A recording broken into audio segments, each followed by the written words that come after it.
Bueno, buenos días a todos y a todas. Estamos reunidos en esta defensa virtual para escuchar la defensa de tesis de Alejandro Vázquez Reina. Hoy es 21 de abril del año 2020.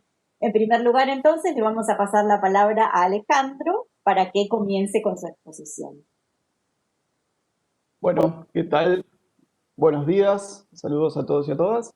Bueno, vamos a empezar a darle curso a esta defensa. Yo voy a compartir ahora el PowerPoint, ¿sí? Así lo vamos siguiendo y empiezo la exposición, ¿sí?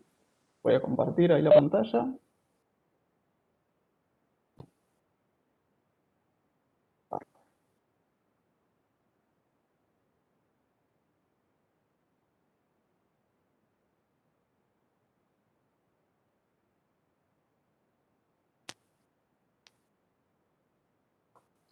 ¿Ahí se ve bien?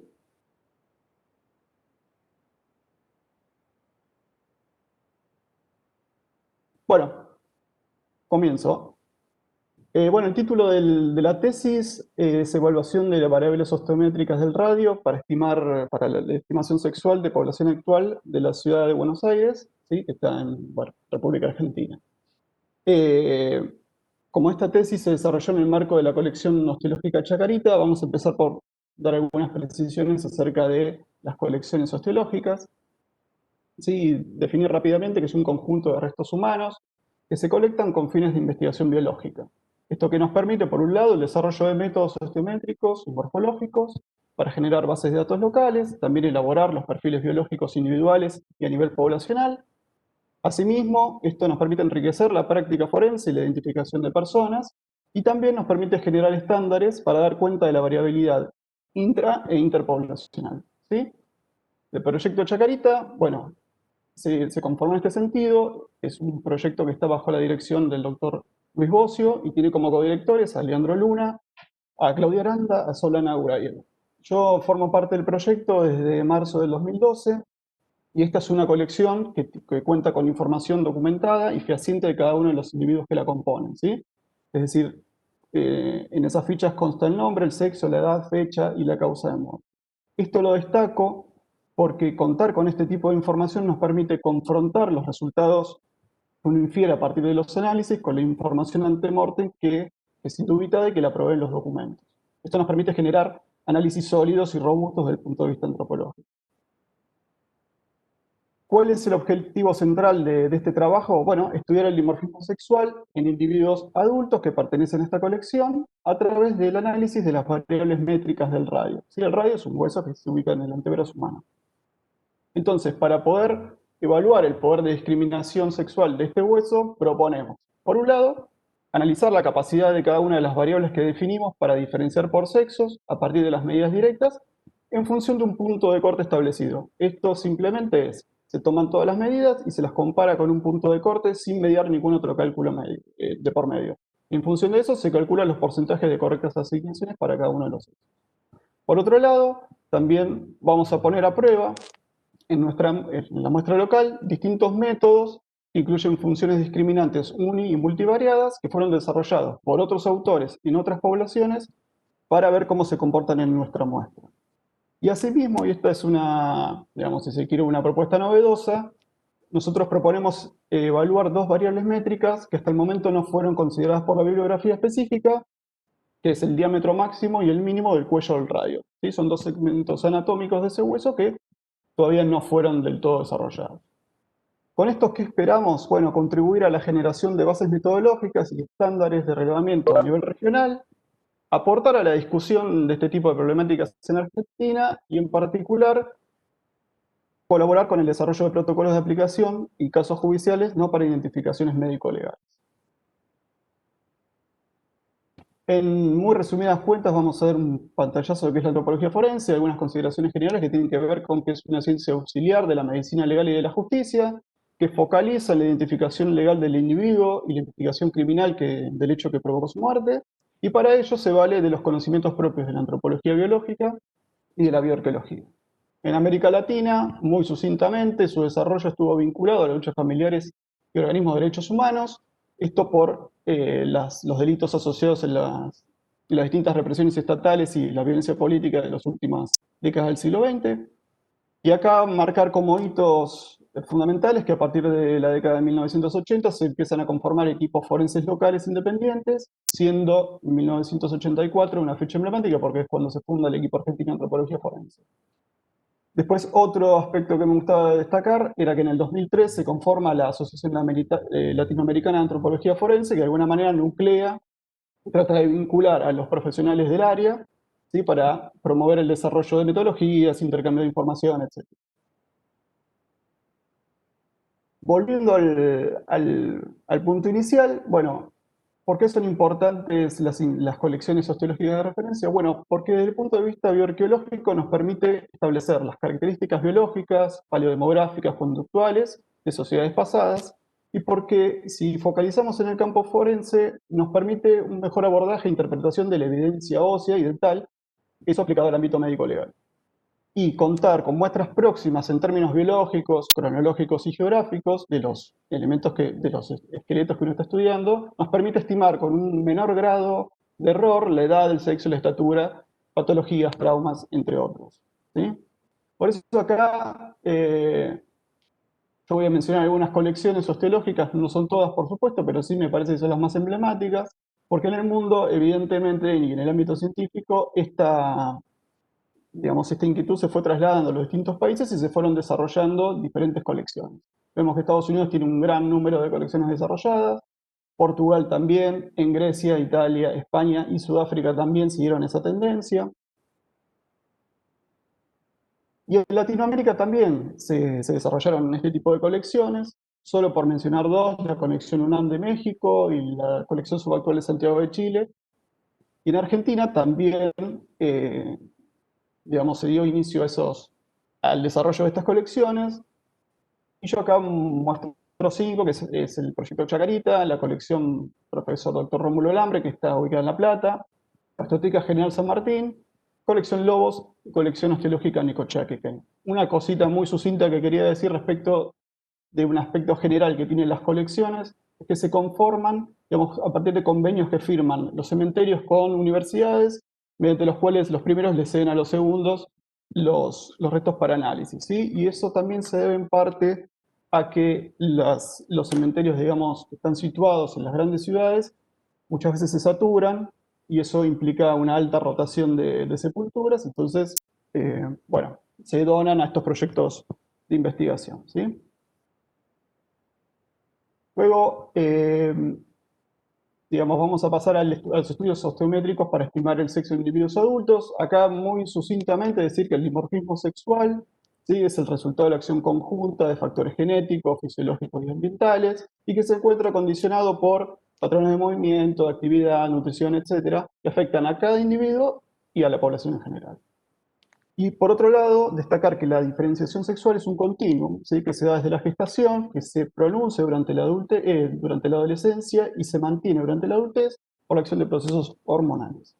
Y esto, por favor, tomarlo con muchas pinzas, porque, acá yo lo que digo es que el esqueleto femenino generalmente es de menor tamaño y aspecto grácil, a diferencia del masculino, ¿no? Que es robusto. Bueno, esto por favor tomémoslo con pinzas, porque son como los dos extremos y en el medio está la humanidad entera. Entonces, eso, lo digo de manera esquemática. ¿Y cómo podemos abordar el dimorfismo sexual? Bueno, a través de los análisis morfológicos y los métricos. El morfológico es de carácter cualitativo y evalúa la forma de los rasgos. Tiene a favor que las variables que analiza son de mayor estabilidad, es decir, que son menos susceptibles al estrés, mientras que el análisis métrico es de carácter cuantitativo, tiene un menor aporte subjetivo por parte del investigador durante el proceso de relevamiento de datos, es más sensible a la acción de los estresores y bueno, también utiliza funciones discriminantes y metodologías. ¿Sí? Entonces, lo que vemos es que se ha analizado el radio, no de manera muy vasta, pero sí se han desarrollado diversos estudios con distintas muestras del mundo. Yo acá lo que muestro muy sucintamente, son los estudios que se realizaron y vemos que los porcentajes de correctas asignaciones a partir del estudio de este hueso se ubican en general entre el 78 y el 96% de efectividad. El único estudio que demostró un porcentaje menor es el de Mansegosa, que es un estudio a nivel local, que bueno, sus funciones discriminantes dieron un 73,3%. Pero bueno, esto era como para dar un pantallazo general de que este hueso se estudió, y bueno, en líneas generales arrojaron estos resultados. Vamos en particular a la colección Chacarita, ¿sí? Y vamos a dar algunas consideraciones generales. Se ubica en el cementerio de la Chacarita, en la ciudad de Buenos Aires. Está compuesta por individuos que pertenecen a la población actual. Tiene un total de 225 esqueletos. Es una colección documentada, lo que decíamos al principio. Y tiene entre individuos adultos 113 masculinos, 97 femeninos y algunos subadultos, ¿sí? 15. Y una característica de esta muestra es que presenta un desbalance hacia los adultos mayores. Por eso ahí yo marco que casi el 70% tiene edades superiores a los 60 años. Bueno, la muestra que yo analicé en la presente investigación, nosotros marcamos como criterio de inclusión para el análisis esqueletos adultos, ¿sí? Esto implica que los cierres artificiales se encontraran totalmente fusionados. Y consideramos tanto los radios completos como aquellos que, pese a encontrarse fragmentados, permitieran el análisis de alguna de las variables. Esto fue con el objetivo de maximizar la cantidad de registros métricos. De todas formas, excluimos aquellos que eran patológicos y que presentaban anomalías morfológicas o fracturas en las zonas donde debían realizarse las mediciones. De esta manera, registramos 197 radios que pertenecen a 117 individuos. Yo acá señalo la cantidad de individuos masculinos, 71, femeninos 46, y la cantidad de radios. La metodología empleada para la medición de las variables fue de acuerdo a lo indicado por Wistra y Belacker, por Trancho, Machado Pozo, Wolf, y nosotros propusimos dos variables, como les decía al inicio, el diámetro máximo y mínimo del cuello.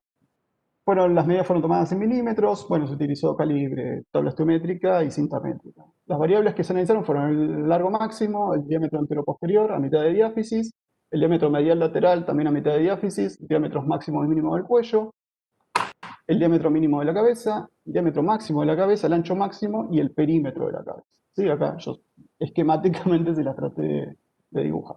¿Sí? La metodología estadística, se conformaron bases de datos y se analizaron mediante SPSS, que es un programa estadístico que procesa todos estos datos. Entonces, para la estadística descriptiva, analizamos los valores máximos y mínimos de las variables, la media, mediana, por sexo y por lateralidad. Después evaluamos el error interobservador a partir del coeficiente de correlación intraclase, que eso es lo que nos da la pauta de la concordancia entre el par de medidas. Los valores oscilan entre 0 y 1, 0 es lo concordante y 1 es la concordancia perfecta. Tomamos medidas en dos ocasiones, con una diferencia de 2 semanas, para que no hubiera influencia entre un primer y el segundo conjunto de medidas. Se evaluó la lateralidad, se midieron ambos radios de cada individuo para cada variable para ver si había diferencias significativas en términos de tamaño. Y para aquellas variables que no presentaran discrepancias en términos de lateralidad, se utilizó el lateral izquierdo por convención, porque son, están menos influenciados por hábitos ocupacionales. Y en caso de no encontrarse se suplantaron por los del radio derecho en caso de no contar con él. También analizamos la influencia de la edad de muerte en relación a la magnitud de las variables. Para esto quisimos analizar la correlación entre las medidas relevadas y la edad de muerte por sexo. Y para eso utilizamos el coeficiente de correlación de Spearman. Esta letra es Rho. Este coeficiente trabaja con un rango entre -1 y 1, y lo que nos da la pauta es el grado de asociación entre una variable y otra. Entonces, si se ubica los valores entre -0,5 y 0,05, nos está diciendo que no hay un correlato fuerte. Ahora, si se ubica entre -1 y -0,5 y 0,5 y 1, nos está hablando de una correlación alta, negativa o positiva, de acuerdo a lo que arroja eso. Y por otro lado, también calculamos el dimorfismo sexual, de acuerdo a la fórmula que propone este autor, que esto lo que nos permite determinar es en qué porcentaje excede un sexo al otro en términos de tamaño. Luego, para los puntos de corte y medidas directas, tomamos lo que propone Gary Swain.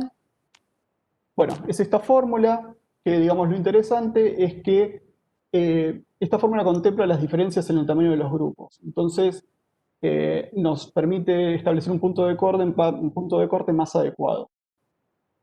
Y el criterio para aceptar o rechazar las variables es que los porcentajes que arrojaran de correctas asignaciones sean iguales o superiores al 75% para cada sexo, y si no, fueron rechazadas. Bueno, otro, digamos, Berris-Beitia también trabaja con puntos de corte y medidas directas. Ella establece estos dos valores, 22.5 y 21.5, para cada una de las variables que analiza. Y después, por otro lado, también llevamos a cabo el análisis discriminante, ¿sí? Digamos, el objetivo de esto era analizar en qué medida los porcentajes de clasificación correcta que obtuvimos en nuestra muestra difieren o no respecto de los originales. Y eso nos permite evaluar qué métodos resultan más confiables para nuestra muestra local. Y también el criterio para rechazar o aceptar las variables es el mismo que tomamos con las mediciones directas. Se pusieron a prueba 21 fórmulas univariadas. Bueno, ahí yo las describo, muchas para el largo máximo, un poco menos para el ancho. Y se pusieron también a prueba 6 funciones multivariadas, ¿sí? Que combinan estas distintas variables en el cálculo, ¿sí? Ahí están especificadas por autor y la cantidad de cada una de ellas. Pasemos a los resultados. Bueno, lo primero que tenemos para decir es que hubo una elevada tasa de datos perdidos. ¿Por qué? Bueno, principalmente debido a alteraciones tafonómicas y patológicas que estaban presentes en diferentes segmentos anatómicos de los radios. Las zonas más afectadas fueron las epífisis, mayormente la proximal, y también se advirtieron muchas patologías, osteoartrosis fundamentalmente, en estado avanzado en las zonas articulares.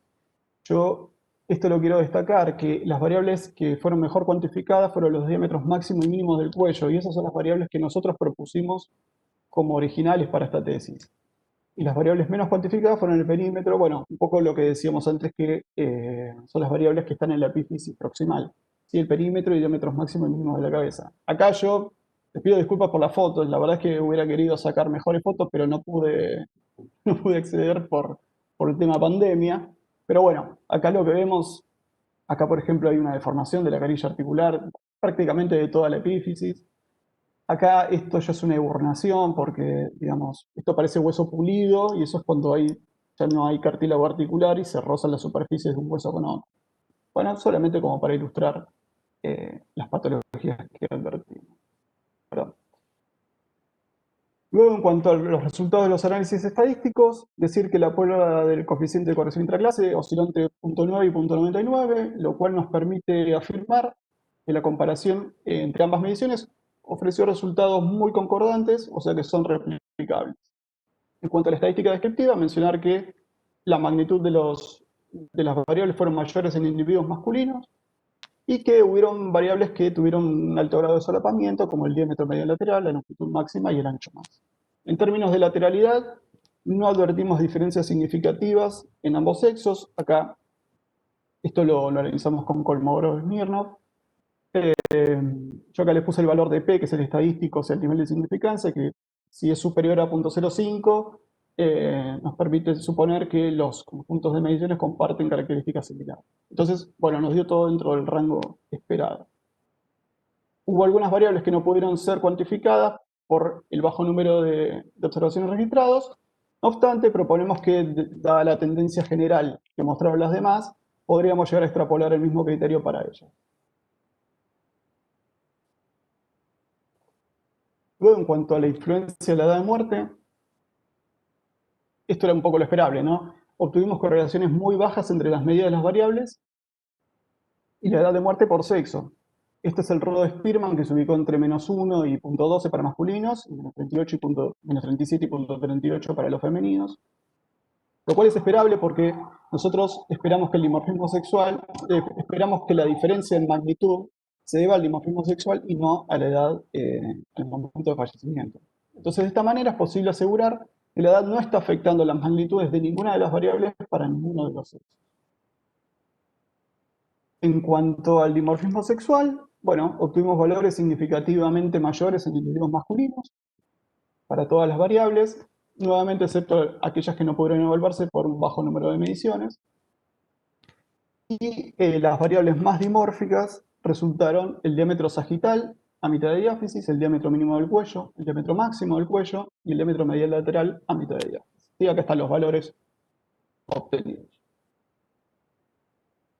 En cuanto a los puntos de corte y las medidas directas, bueno, todas las variables mostraron un alto grado de eficacia para individuos femeninos. Las más dimórficas fueron el diámetro sagital a mitad de diáfisis, el diámetro máximo del cuello y el largo máximo. ¿Sí? Yo acá se las marqué con amarillo cuáles fueron las aceptadas. De todas maneras, hay otras variables que si bien no alcanzaron el umbral establecido, las consideramos útiles para la estimación sexual porque estuvieron muy próximas ahí al punto de corte que nosotros fijamos, ¿sí? Que son el diámetro mínimo del cuello, el perímetro y diámetros máximos y mínimos de la cabeza.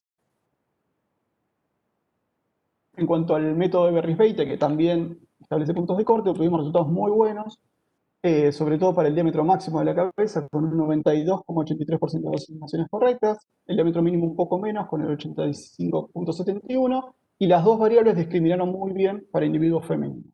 De esta manera nos permite aceptar las dos variables que propone el autor. En términos de las funciones discriminantes univariadas, bueno, 9 de los 21 métodos mostraron resultados confiables en nuestra muestra. La tendencia general observada nuevamente es un alto grado de diagnóstico para individuos femeninos. Estas son las funciones más confiables en orden decreciente, ¿sí? Ya se las marqué. Y en cuanto a las fórmulas rechazadas, vale mencionar que la mayoría mostraron alto grado de asignaciones correctas en individuos masculinos y bajas para los femeninos. En cuanto a las multivariadas, 5 de los 6 métodos mostraron resultados favorables en la muestra analizada. El único método rechazado fue el de Trancho, que también mostró un poder de discriminación de 100% para masculinos, 60% para femeninos, y muestra la misma tendencia que las fórmulas rechazadas univariadas. Y esto de que discriminan muy bien masculinos y bastante mal femeninos. Vamos a la discusión y ya vamos cerrando. Decir en líneas generales que la muestra analizada, bueno, mostró una gran cantidad de datos perdidos, que hay un alto grado de fragmentación y deterioro general para los radios. En ese sentido, nosotros identificamos como las principales causas alteraciones tafonómicas postdepositacionales, la acción de agentes intrínsecos y extrínsecos que van a afectar en diferente medida los grados de preservación de los restos, la influencia de la edad de muerte, que tiene una incidencia mayor de la osteoporosis en individuos femeninos, y estos son especialmente susceptibles al desarrollo de la patología en etapas postmenopáusicas, y también la fluctuación de los niveles de humedad del sedimento dentro del cementerio. ¿Sí? Todo esto actúa en detrimento de una buena conservación de los restos. De esta manera, las áreas más afectadas fueron la epífisis proximal y distal, y las mejor preservadas, el diáfisis y el cuello del radio. También llevamos a cabo una comparación de los valores medios de nuestra muestra con diferentes poblaciones del mundo. Notamos que había diferencias importantes en general para muchas de las variables seleccionadas. Y esto sí es interesante, y es que la población que analiza Wolf, que es una población que es una población analizada, son esqueletos recuperados por el equipo argentino de antropología forense en distintos cementerios de la provincia de Buenos Aires. Nosotros obtuvimos promedios muy similares a los que obtiene ella en su trabajo. Esto nos habla de una cercanía geográfica y temporal y muy probablemente de un mismo grupo poblacional. Nuevamente, en cuanto a los puntos de corte y las medidas directas, ¿sí? Decir que fueron más eficaces para las variables consideradas en la región proximal y a mitad de diáfisis, que todas las variables diagnosticaron muy bien individuos femeninos, y esto puede deberse a un mayor desvío estándar en la serie masculina, lo cual genera que radios de menor magnitud se solapen con femeninos de mayor tamaño, y esto está generando asignaciones incorrectas, un poco lo que trato de ilustrar en este gráfico. En cuanto a las fórmulas discriminantes univariadas aceptadas, vamos a mencionar algunas cuestiones. Por ejemplo, la función número 20, que acá vemos un solapamiento de femeninos con los valores más bajos de los masculinos. En la función número 12, que es el diámetro sagital, una variable que exhibió altos valores de dimorfismo sexual y un gran poder de discriminación también a partir de las medidas directas. Es una variable muy dimórfica esta. Y decir en líneas generales que la función 12, 9, 1 y 21 presentaron porcentajes de asignaciones correctas similares o superiores a los que alcanzó el autor en la muestra de origen, que es Wolf. Esto nos habla de las muestras poblacionalmente relacionadas. En cuanto a las multivariadas, bueno, decir que la función 23 es la que mejor poder estadístico demostró. Nuevamente el diámetro sagital presente en esta fórmula. Lo que decíamos antes, que es una variable altamente dimórfica que funciona muy bien en medidas directas y multivariadas. La función 22, que mejora el poder de discriminación al incorporar las tres en un mismo cálculo. Y la función 24 es el único método multivariado rechazado, que es el del trancho, y esto probablemente se deba por una mayor gracilidad de la población original respecto de la propia. Esto hace que los puntos de corte no estén del todo bien calibrados para nuestra población. Y ahora sí, en línea general, es decir que para las funciones aceptadas se obtuvieron diagnósticos certeros en nuestra muestra, en particular las que fueron desarrolladas por Wolf. Esto nos permite decir también que ecuaciones desarrolladas en muestras próximas resultan de aplicación confiable a poblaciones de procedencia similar, que la tendencia general observada en gran parte de los métodos es que hubo una alta tasa de diagnóstico correcto para individuos femeninos, y esto debido a cierto grado de solapamiento a causa de la mayor dispersión de las medidas de los individuos masculinos. Para cerrar, vamos con las conclusiones.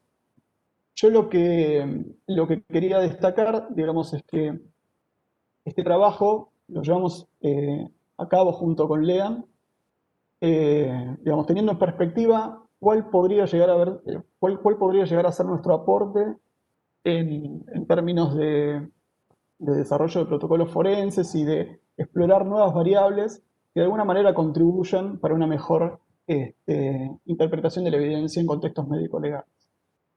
Asimismo, tratamos de poner todo el tiempo el énfasis en la importancia del desarrollo y estudio de colecciones locales para evaluar y poner a prueba los métodos.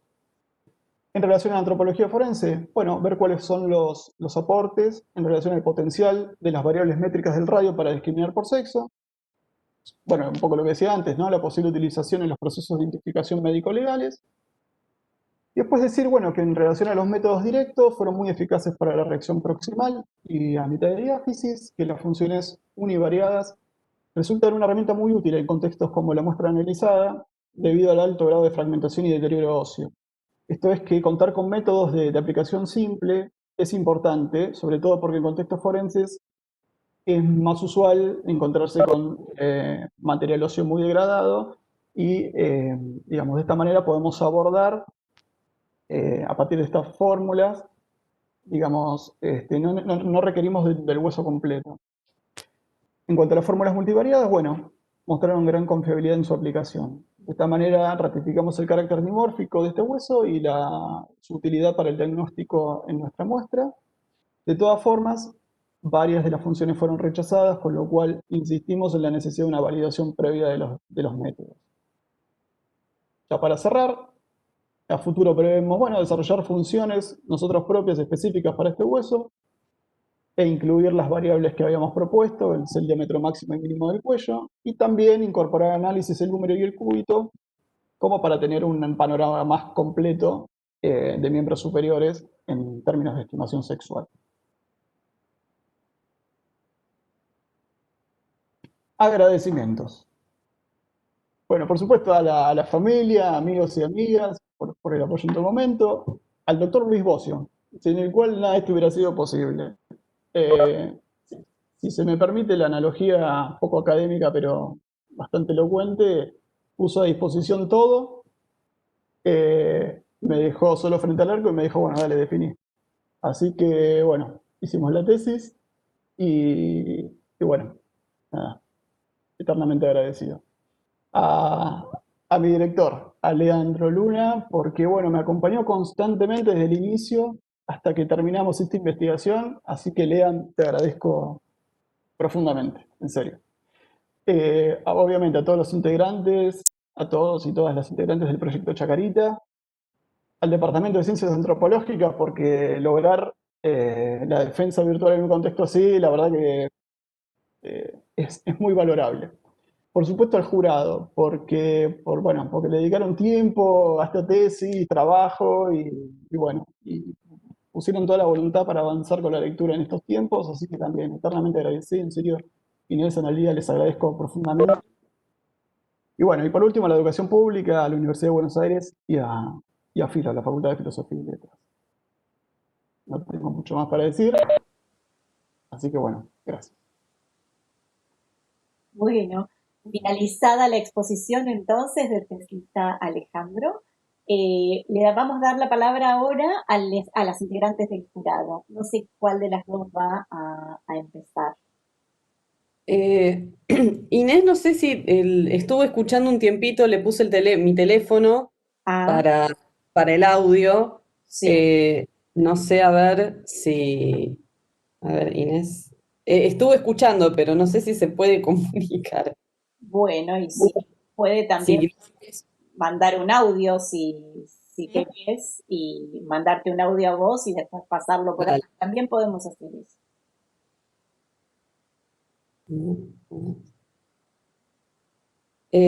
Bueno, mientras Inés, vemos a ver qué sucede con Inés.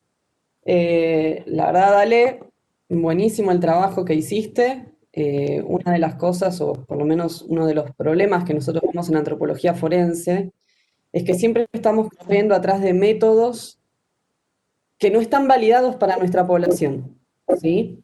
Entonces, me parece que esta contribución es fundamental.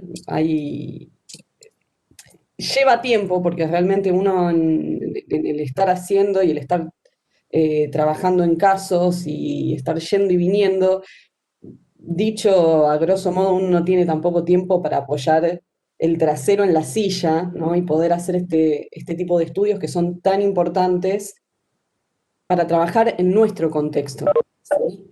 Y algo que me parece súper rescatable también, yo que, digamos, me especializo en mezclados y quemados, me parece que sería súper interesante poder ver en este tipo de casos cómo se aplica esta fórmula, digamos, teniendo en cuenta, o sea, esta metodología, teniendo en cuenta por ahí algún tipo de poder, de potencial discriminador entre masculinos y femeninos en muestras, o sea, en muestras que están realmente complicadas desde la individualización. O sea que eso sería fantástico poder ver, a ver si se puede hacer algo más. Y nada, que sigas en esta línea de los métodos y validar y ver qué se puede hacer con las poblaciones locales. Y también ver por ahí si con los casos que tenemos en el equipo, a ver la posibilidad de a ciegas que hagas esto como una forma también de validarlo y ver si nos está funcionando. O sea, nosotros tenemos perfilados todos los casos que tenemos en el equipo por genética, o sea que sabemos si son de sexo biológico femenino o masculino. Total. Entonces, hacer como una prueba ciega, saber cómo te da con los casos que tenemos en el equipo. Y bueno, nada, felicitaciones, licenciado. Muchas gracias, Anita, muchas gracias. Eh, bueno, buenísimo, genial. Sí, un poco resumiste digamos, cuál era el objetivo final de la tesis, ¿no? ¿Qué es esto? Es poner a prueba métodos que se desarrollaron en otras colecciones, con otras poblaciones, y ver cómo funcionan en muestras locales, ni más ni menos que eso. Y bueno, y en función de eso evaluar el potencial discriminador. Así que, desde ya, Sí. Y sería totalmente. interesante incluso hasta aplicarlo ahora, como coordinadora del laboratorio de antropología forense del equipo, estaría bueno poder, si, a ver cómo funciona y poder ya aplicarlo en el protocolo de estimación sexual para casos de restos aislados y demás, así que sería Genial, súper interesante. buenísimo. A ver, a Inés, a ver, esperen que A Inés ver si, mandó. mientras tanto, Alejandro, te pido que dejes de compartir pantalla, así se ven. Perfecto. Y vemos cómo hace Inés para, tal vez puede salir por teléfono también si lo acercás a la compu.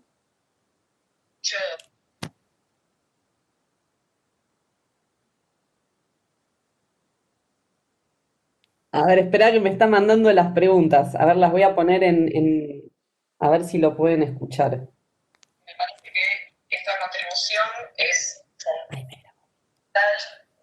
Mi ¿Escuchan? preguntas son, lleva tiempo, ¿por qué elegir el radio? Trabajando en campo. La otra pregunta es que decías que había mayor desvío estándar entre los individuos masculinos. ¿Tienen algo pensado para explicar esto o es un tema a trabajar? ¿Se escucharon las preguntas? O más o Sí, menos. Me parece que A ver, ahora la parafraseo. Porque sale, Analía, sale a la vez tu... elegir el radio.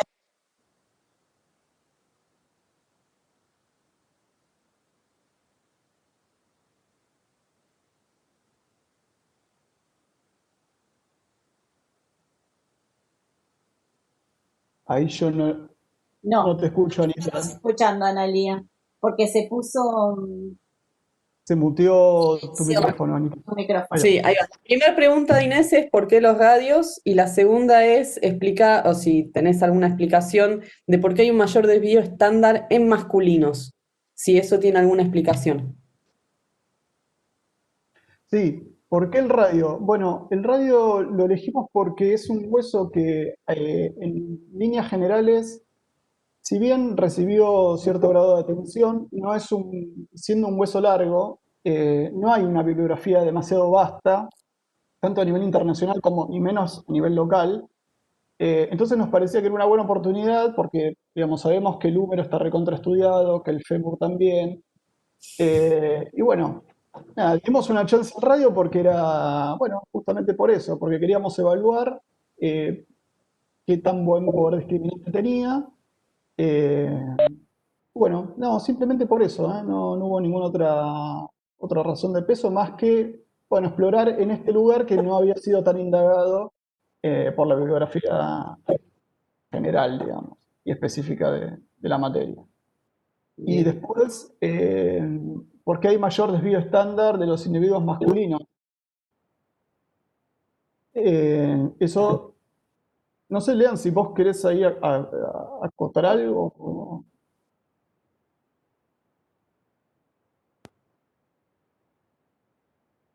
Bueno, no, lo que vos mencionabas, Alejandro, era que algunas funciones, algunos de los resultados te estaban indicando que en realidad el desvío estándar era mayor en los femeninos y que por ese motivo se solapaban con algunos de los resultados de los masculinos. En algunos casos, en algunas funciones ocurría eso.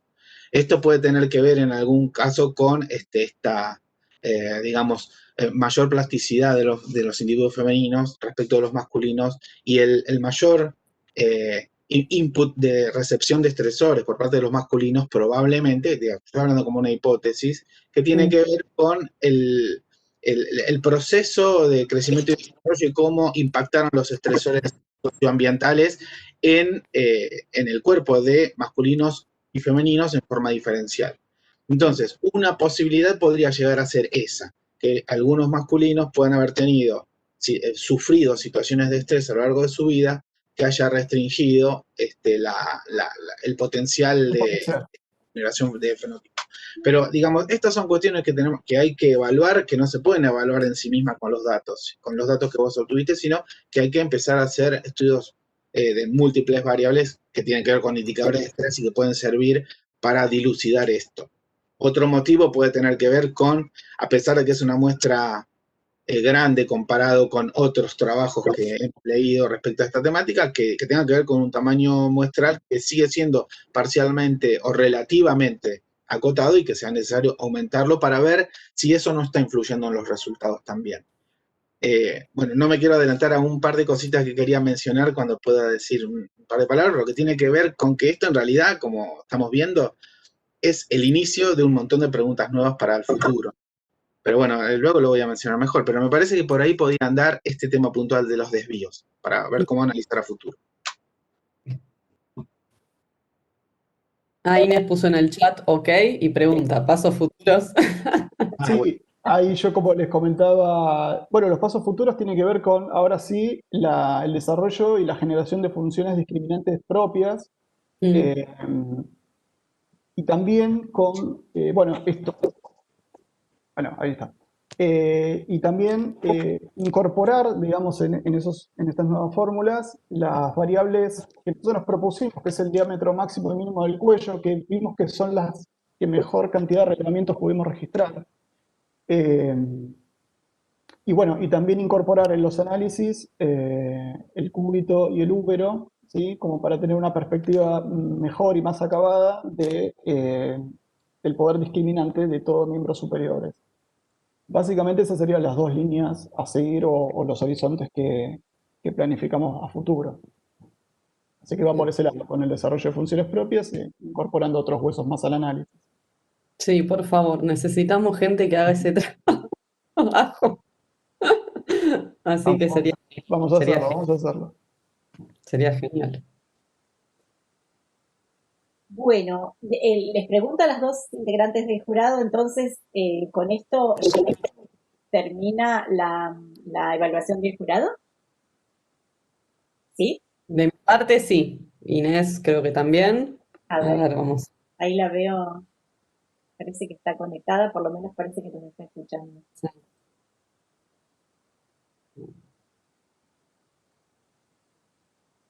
La hiperconectividad se llama.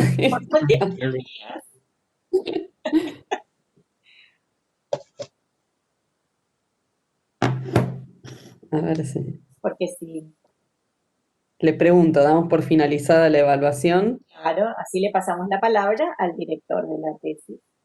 Bien. Lo leyó al mensaje. Debe estar pensando.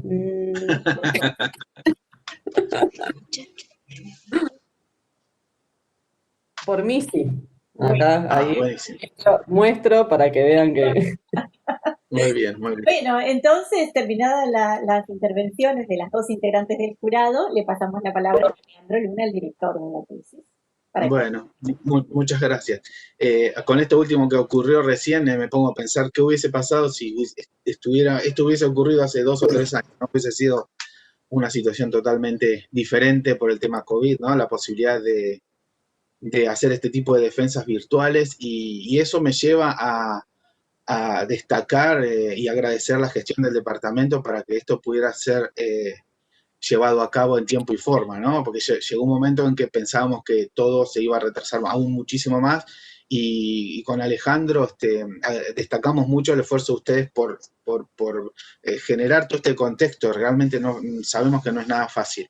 Así que en primer lugar eso me parecía importante.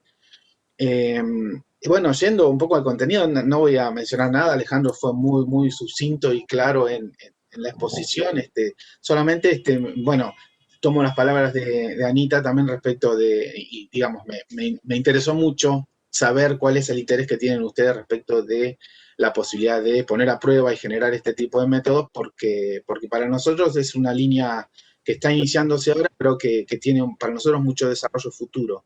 Entonces, acá con Claudia estamos armando un equipo de trabajo que en diferentes líneas de investigación se está empezando a pensar este tipo de cosas con diferentes partes del esqueleto. Entonces, para nosotros es muy bueno escuchar esta opinión tuya, ¿no? Anita, de la importancia que tiene el trabajo de Alejandro para las investigaciones diarias de ustedes. Me pareció importante también los resultados y que tenemos que tenerlos bien en cuenta respecto del el trabajo original de Ivana Wolf, que tiene que ver con una muestra que es muy similar a la que trabajó Alejandro. Entonces, poder ver que los resultados van en concordancia con eso da una rusticidad importante, ¿no? Y bueno, y por último, como dije antes, me parece que esto en la tesis, además de cerrar muy bien, es un primer paso solamente, porque a lo largo del trabajo de Alejandro, con quien interactuamos realmente 10 puntos, tuvimos una conexión muy buena de feedback a lo largo de la tesis. Fue realmente un placer poder trabajar con vos, Ale, en esto, realmente. Gracias, Y Leandro. lo que vimos es que esto da para un montón de cosas nuevas. Él lo mencionó en la última diapo, esto de generar funciones propias, algunas cuestiones de probabilidad condicional también que no las mencionó, pero son interesantes con metodologías estadísticas que acá están poco desarrolladas en Argentina y creemos que estamos en condiciones de avanzar por ese lado. Es decir, que Ale tiene un camino muy largo si lo quiere emprender, que entiendo que sí, que con mucho gusto, como para seguir avanzando en estas cuestiones. Me interesa destacar las tesis de licenciatura generalmente como disparadora de preguntas nuevas para el desarrollo de las actividades académicas de los tesistas, ¿no? Entonces, en ese sentido, esto es un ejemplo clarísimo.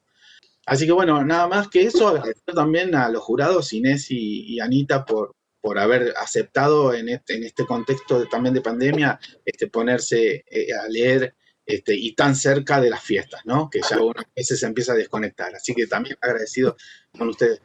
Así que de mi parte nada más, muchas gracias a todos. Bueno, Alejandro, entonces te vamos a pedir que salgas de la sala y para dejar solamente al jurado deliberar y hacer la tesis y cuando te avise Leandro volvés a ingresar. Perfecto, Josefina. Bárbaro. Bueno, corto la grabación. Anudamos la grabación para escuchar. Estamos de regreso, el jurado ha deliberado y ahora el director de la tesis, Leandro Luna, va a leer el dictamen del jurado. Muy bien. Bueno, inicio entonces. En Buenos Aires, el 21 de diciembre de 2020, a las 11 horas, se reúne el Tribunal de Evaluación de la tesis de Alejandro Vázquez Reina. La tesis aborda el problema de la estimación sexual de individuos adultos a partir del relevamiento métrico del radio. Para ello, considera las propuestas metodológicas disponibles en la literatura de la especialidad, incluyendo la evaluación de variables en forma directa, así como de funciones discriminantes uni- y multivariadas. Los objetivos de la tesis han sido claramente expuestos y se encuentran relacionados en forma adecuada con la metodología implementada. La exposición oral fue clara y concisa. El tesista cumplió con el tiempo establecido y explicó la relevancia del tema en forma adecuada. Los resultados obtenidos son de relevancia no solo para el desarrollo de las investigaciones en antropología biológica, sino también y especialmente en el marco de la antropología forense local. Constituye un aporte de importancia principalmente teniendo en cuenta los escasos antecedentes de este tipo de estudios en la disciplina en Argentina. Por todos estos motivos, los integrantes del jurado resuelven calificar la tesis con la nota de 10. Terminé. Bueno, con esto ha terminado la defensa de la tesis de Alejandro. Desde el departamento estamos muy contentos de haber podido tener un nuevo licenciado. Ha sido un año muy complejo para todos. Le agradecemos a todos los tesistas la paciencia que tuvieron, pero bueno, teníamos confianza en que íbamos a llegar a hacer defensas antes del fin de año y lo logramos todos juntos. Muy bien, tal cual. Totalmente. Bueno, felicitaciones, Ale. Gracias, Anita. Muchas gracias. Muchas gracias. Gracias, Josefina. En serio. Mil gracias por las gestiones. Gracias, Inés. Muchísimas gracias. Lean, por supuesto. Prueba superada, Ale. Lo lograste. Muy bien, te felicito. Muchas gracias. Muchas gracias. Bueno. Así que bueno, nada, de mi parte, eso. No bueno, tengo palabras. Bueno, Josefina, ¿y cómo continuamos con esto entonces? Esto entonces se suma a los festejos de fin de año. Cerramos acá y ahora les cuento cómo Muy es bien. el trámite.